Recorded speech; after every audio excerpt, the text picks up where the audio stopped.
Yo, shout out YouTube, shout out Twitch. We're ready to get right into it. Can't wait to see what this video is about. Yes. With my mask, it's here.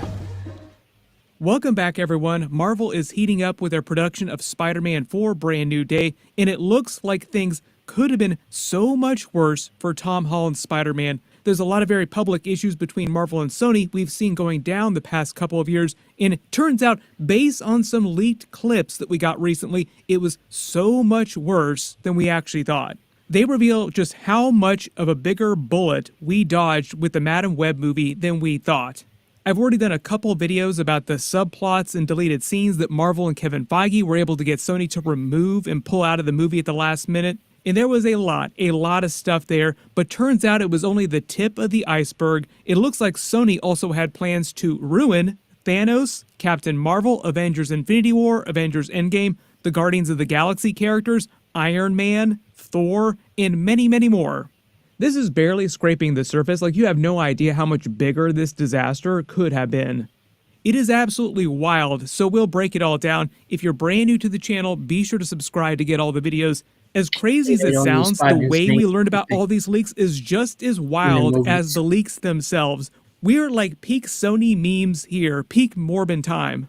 If you didn't see the leaks recently, just a little while ago, there were actually some Reddit posts where somebody actually found some buried popcorn buckets that Sony made for the Madam Web movie. So apparently this actually made it far enough into production that merchandise was being made for this. Like popcorn buckets were made full of Daily Bugle headlines featuring so many crazy MCU Marvel tie-ins. So it gives you an idea for how deep wanted to connect Madam Web in their Sony Marvel universe with the MCU. It goes way beyond just trying to connect the Venom character and cross him over like during Spider-Man No Way Home and that post-credit scene, all the Null God of Symbiote stuff. Like we've heard about that, but this goes way beyond that. Just looking around some of the things that are on this bucket here. So this is obviously meant to be canon to the Madam Web movie, basically completely tying it to the MCU, I think to explain that this was taking place inside the MCU.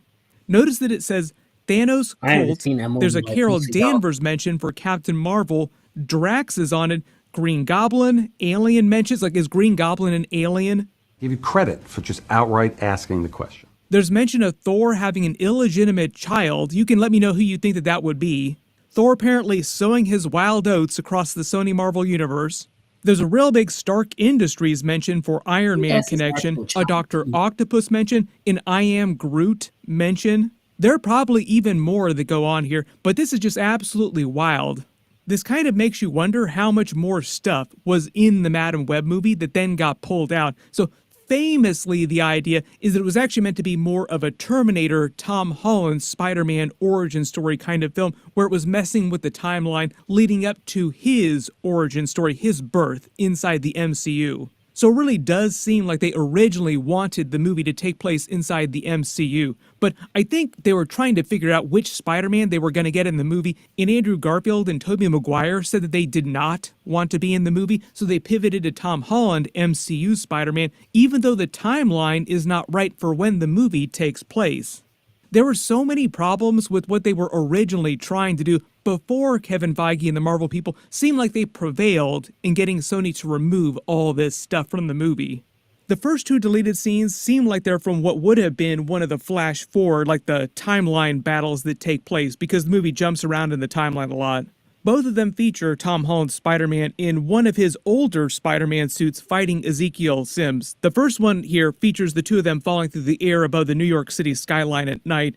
Here's the thing, notice that Tom Holland is wearing his old Steve Ditko looking Spider-Man suit, they call it the advanced suit, from Spider-Man Far From Home. You can tell from the smaller Spider-Man symbol on his chest. The new suit is like a total redesign, making it more like the traditional Spider-Man red and blue he got back at the beginning of the Amazing Spider-Man run, combined with aspects of Tobey Maguire's and Andrew Garfield's Spider-Man suits, including his new larger Spider-Man symbol. The new suit also has way less Stark tech baked into it. They haven't revealed what they're going to be calling that behind the scenes because they give actual names to each of the different suits, but you can think of it as a more ground-level Spider-Man, friendly neighborhood Spider-Man suit. They called the Stark Tech suit the advanced suit, and the Iron Spider, obviously the Iron Spider because that's what it's called in the comics. That last suit during Spider-Man No Way Home was just a combination of the advanced suit with some of the Iron Spider nanites, and he took the pieces of that and used them to make the brand new suit. How can I help?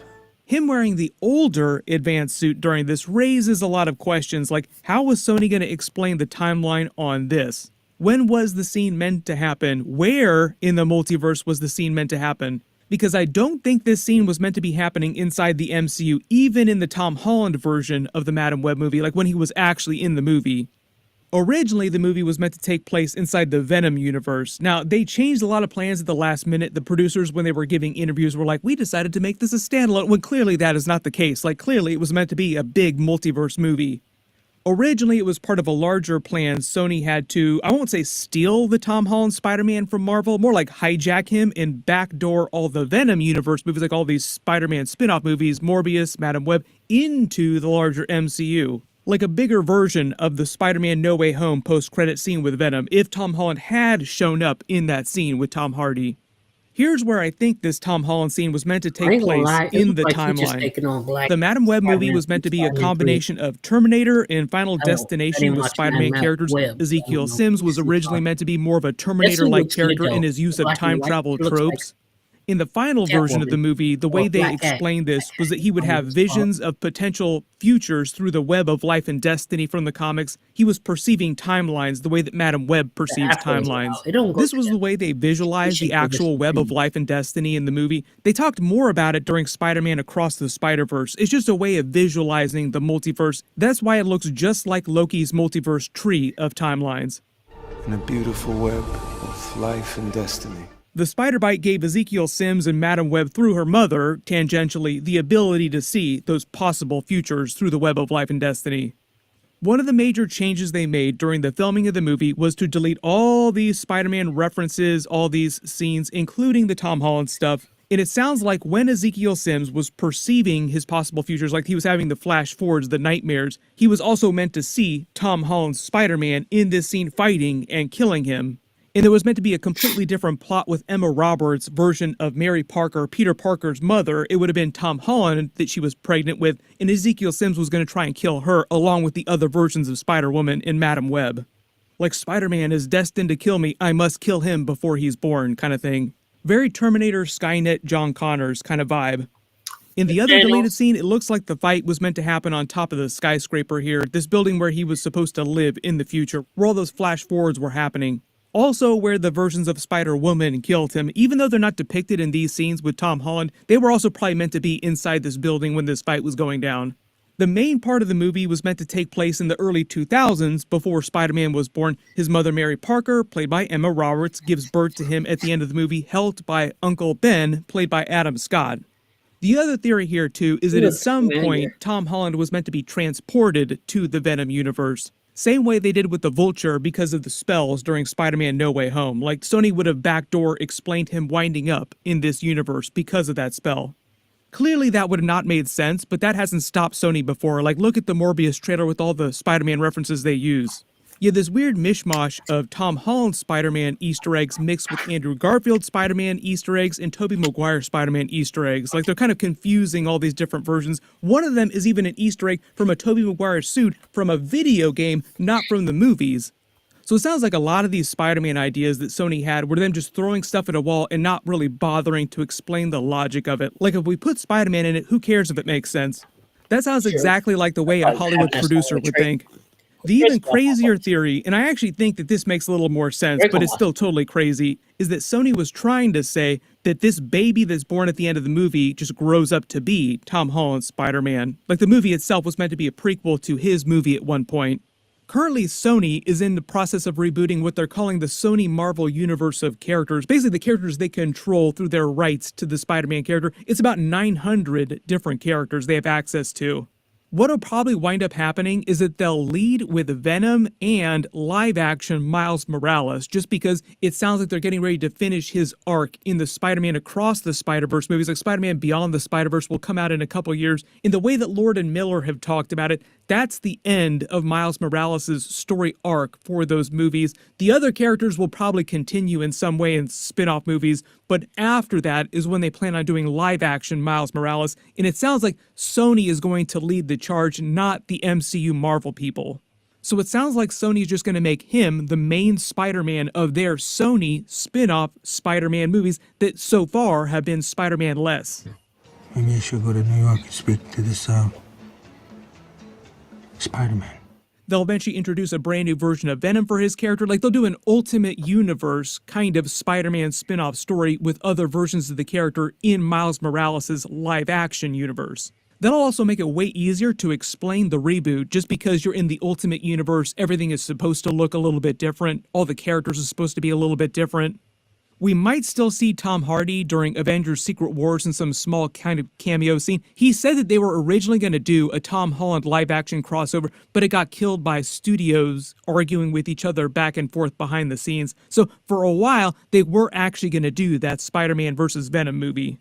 I would not be surprised if we find out about more crazy stuff behind the scenes that Sony was trying to do, or stuff that they did and then got forced to remove at the last minute from a lot of these different movies. Personally, I will be happy to see them just kind of wipe the slate clean so we can forget about these last several years. There were a couple of bright spots, like a couple things they did that were pretty decent, but I would be totally fine with them just completely starting fresh with brand new creative and hopefully some really good creatives driving the ship.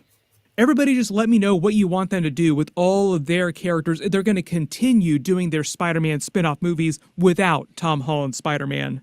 One of the other big bright spots actually looks like that Spider-Man Noir live-action TV series that Nicolas Cage is doing. I've already done a video for that leaked trailer. Click here for that, and click here for all my brand new Spider-Man Brand New Day videos. Thank you so much for watching, and I'll see you guys in the next one.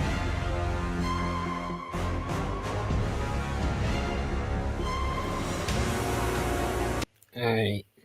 Thank y'all for watching. We're about to get into the next video. We're just keeping it going. We got to do something at 8 o'clock. It's 6:59, 7 o'clock right now. So we got an hour. Anyway, so let's get to it.